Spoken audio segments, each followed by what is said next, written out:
बिहार विशेष दर्जा बनाम विशेष पैकेज। लेखक हैं बिहार प्रशासनिक सेवा के सेवानिवृत्त संयुक्त सचिव तथा बिहार लोक सेवा आयोग एवं बिहार राज्य विश्वविद्यालय सेवा आयोग के पूर्व सदस्य रहे हैं डॉक्टर अशोक कुमार। भारत सरकार द्वारा प्रस्तुत वित्तीय वर्ष 2024-25 के पूर्ण बजट घोषणा में बिहार एक बार पुनः राष्ट्रीय विमर्श में है। विशेष पैकेज के तहत घोषित आर्थिक सहायता राशि का विषय विपक्षी दलों के आंख की किरकिरी बन गया है और स्थापित संसदीय शिष्टाचार की लक्ष्मण रेखा भी भंग होती दिख रही है।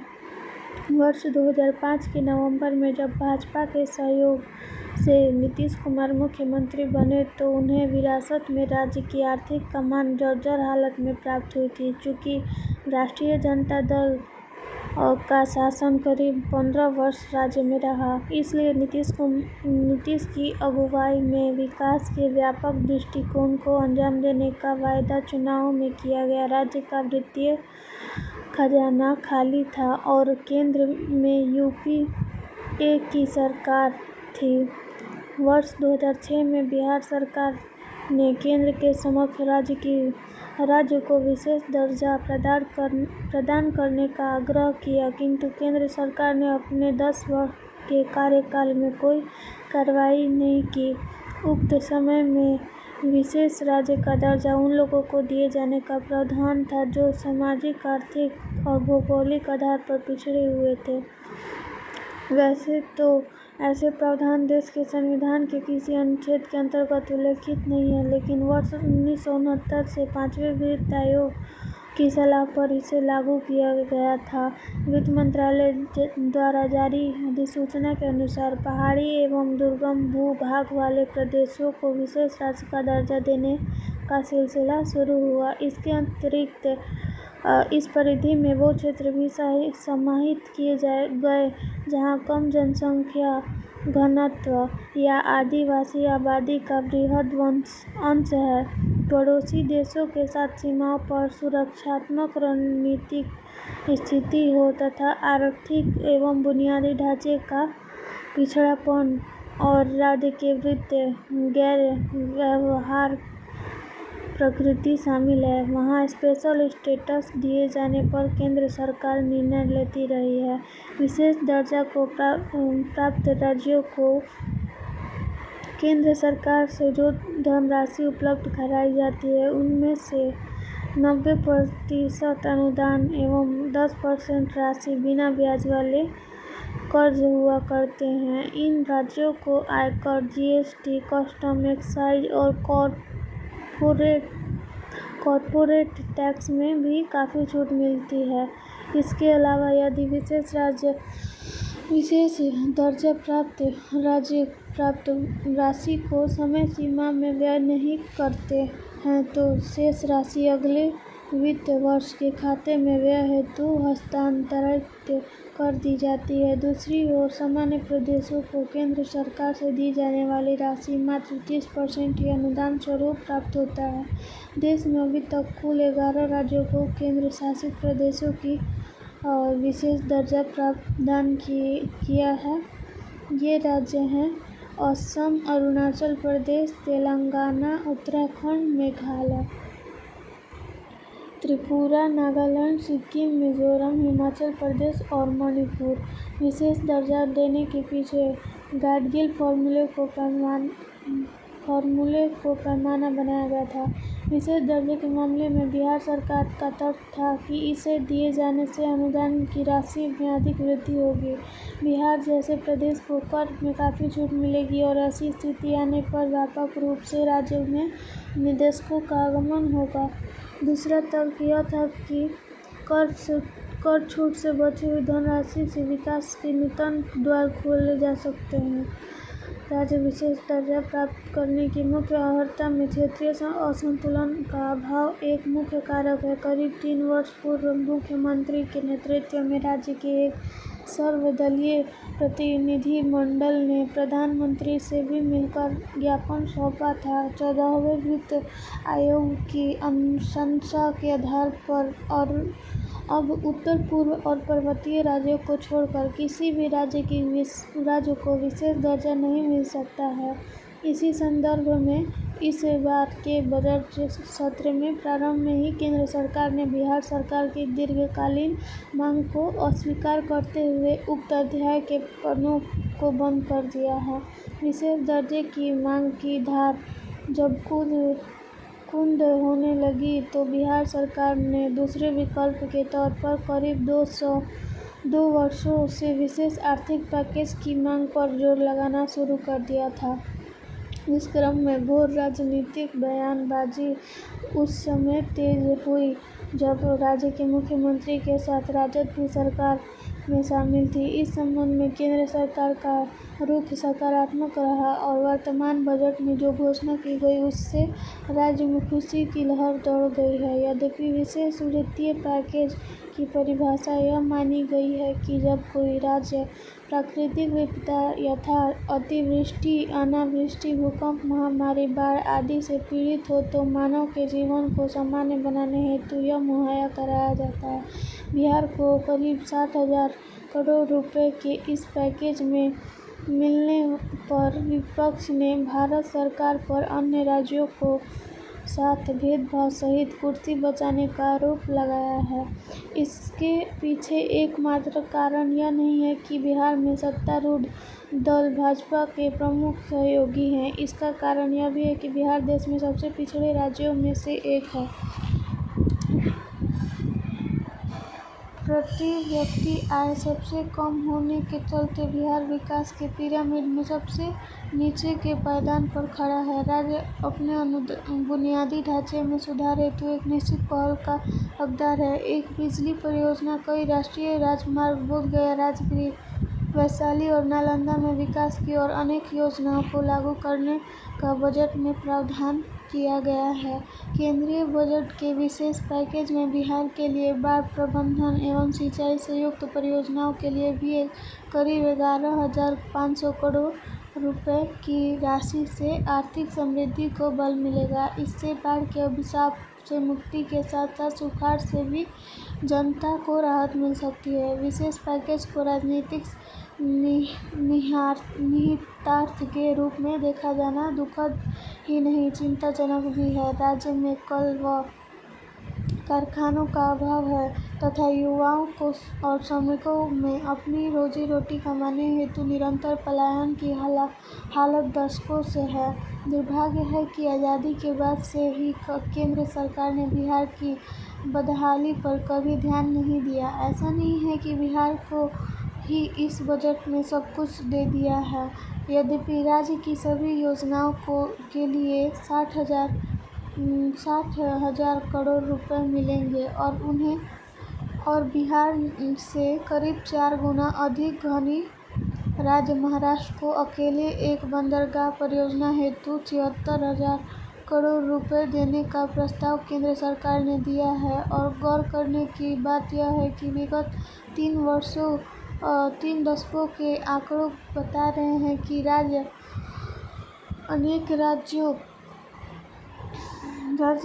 राज्यों ने केंद्र सरकार से लड़कर या अपने प्रभाव का इस्तेमाल करके अपने प्रदेशों के लिए बहुत कुछ प्राप्त किया है, लेकिन जो राज्य ऐसा नहीं कर सके वे आज भी बिहार की तरह पिछड़े हुए हैं। हाँ, भेदभाव का आरोप तब पुख्ता होता है जब सभी भाजपा शासित प्रदेशों को अधिक आवंटन मिलता है और अन्य राज्य इससे वंचित हो जाते हैं। केंद्रीय बजट में सबसे प्रमुख महत्वपूर्ण योजना का समावेश किया गया है कि 1 करोड़ युवाओं को 5 साल में शीर्ष 500 कंपनियों में प्रशिक्षणता या इंटर्नशिप का अवसर देने की घोषणा की गई है, जिसके तहत युवाओं को 5,000 रुपये मासिक भत्ता प्रदान किया जाएगा।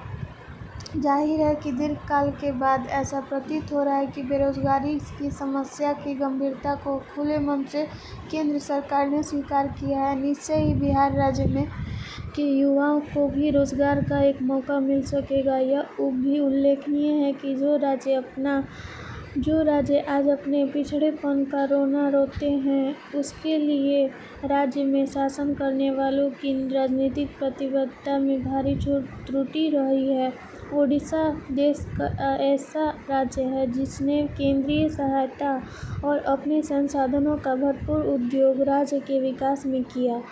इस राज्य में सरकार ने फिजूल खर्ची पर प्रभावी रोक लगाई, लेकिन इसके विपरीत आचरण करने वाले राज्यों को उदाहरण हैं जिसने आमदनी अठन्नी खर्चा रुपया के तर्ज पर राज्य की बागडोर संभाली। यह भी सही है कि केंद्र सरकार को जहां पूरी तरह समग्रता में सभी प्रदेशों के प्रति न्याय दिखाते हुए अपने बजट को तार्किक सिद्ध करना चाहिए, वहीं निशाने पर आए प्रदेशों के नेतृत्व को यह समझ लेना बेहतर होगा कि विशेष पैकेज के अवसर बार बार नहीं मिलते। बजट में मिली धनराशि के हर पैसे का सही उपयोग मितव्ययिता बरतते हुए राज्य को सुदृढ़ करने में लगाना चाहिए। बिहार राज्य की विकास योजना की विडंबना भी धरातल पर देखी जा रही है कि एक साल में पूरी होने वाली योजनाएं 4 साल में पूरी होती हैं, जिससे उसके प्राक्कलन में वृद्धि की नौबत आने से आर्थिक लागत बढ़ जाती है। बिहार में पिछले माह में दर्जनों पुल धराशायी हो गए, जो यह सिद्ध कर रहा है कि योजनाओं में गुणवत्ता की घोर उपेक्षा की गई है। सवाल सिर्फ विशेष पैकेज का नहीं है, बल्कि इसके संचालन में नीति और नीयत का भी है। निर्माण एजेंसियों की नौकरशाही से साठगांठ जग जाहिर है, जिस पर सरकार को पैनी दृष्टि रखनी होगी। उम्मीद की जानी चाहिए कि प्राप्त होने वाले विशेष आर्थिक पैकेज राशि के सकारात्मक उपयोग से प्रदेश की तस्वीर बदल जाएगी और पिछड़ेपन के लगे कलंक धुल सकते हैं, बशर्ते सुशासन अपने प्रामाणिक और जनता को दिए गए वचन का 100% पालन करने का संकल्प सिद्ध करे। इसके साथ ही साथ यह भी जरूरी है कि राज्य सरकार अपने छिपे संसाधनों की भी तलाश करे तथा राज्य से हर वर्ष लाखों की संख्या में होने वाली पलायन को रोजगार घर के द्वार के लिए सचेष्ट हो, तभी बिहार विकसित राज्यों की पंक्ति में खड़ा हो सकेगा। संपूर्ण बजट घोषणा के पहलुओं पर दृष्टिपात करने से यह स्पष्ट हो रहा है कि जिस दौर में वैश्विक स्तर पर अर्थव्यवस्थाओं में तीव्र हलचल और उथल-पुथल चिंतनीय है, उसी दौर में वित्त मंत्री ने सभी भारतीयों का ख्याल रखते हुए सरकार की पूर्व नीतियों, रीतियों और प्राथमिकताओं में प्रभावी बदलाव के बादल को घनीभूत करने का सार्थक प्रयास किया है। बिहार के लिए विशेष पैकेज संदर्भ: केंद्रीय वित्त मंत्री निर्मला सीतारमण ने लोकसभा में केंद्रीय बजट 2024 पेश करते हुए बिहार के लिए व्यापक विकास योजनाओं की घोषणा की। 2024 के केंद्रीय बजट में बिहार के लिए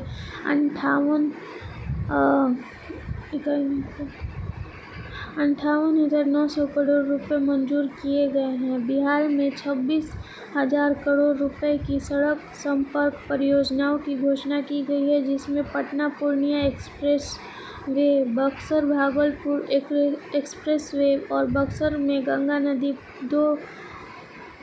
दो लेन वाला एक पुल शामिल किया